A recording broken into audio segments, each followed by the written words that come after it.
দাঁড়া দাঁড়া দাঁড়া দাঁড়া, পরের কাছে ডাব খাওয়ার আগে মনোজার টাকা শেষ করলি। আমি আল্লাহুম্মা আমিন, আল্লাহুম্মা আমিন। ইয়া রাব্বুল আলামিন। সারাদিন আমরা রোজা রেখেছি, উপোস রয়েছি, সন্ধ্যার সময় ইফতার করে আপনার মসজিদে গিয়ে অল্প একটু তারাবি পরে আপনার এই গাছ থেকে ডাব চুরি খাওয়ার জন্য একত্রিত হয়েছি।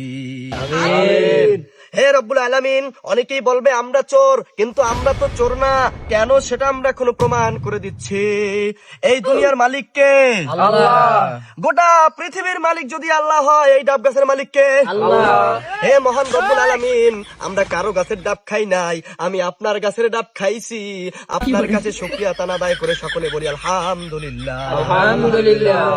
আল্লাহ, আমরা কিন্তু আপনার কাছে ডাব খেয়েছি, আপনার কাছে শুকর আদায় করেছি। তারপরও এলাকার কিছু মুরব্বীরা, কিছু মানুষ আমাদেরকে নিয়ে সমালোচনা করবে, আমাদেরকে চোর বলবে। তাদের বিচার আল্লাহ আপনি কাল কিয়ামতের দিন হাসরের ময়দানে আমাদের সামনে করবে। আমিন। আল্লাহ, আমাদের এই ডাব খাওয়ার এই মোনাজাতকে কবুল ও মঞ্জুর করে নিন। আমাদের এই ডাব খেয়ে আমাদের রূহকে এই রোজা রেখেছি আত্মতৃপ্তি পাওয়ার তৌফিক দান করে দিন। আমিন। দাওয়ানা আনিল হামদুলিল্লাহি রাব্বিল আলামিন। ডাব খাবার জন্য উৎসর্গ করা হোক। আমিন।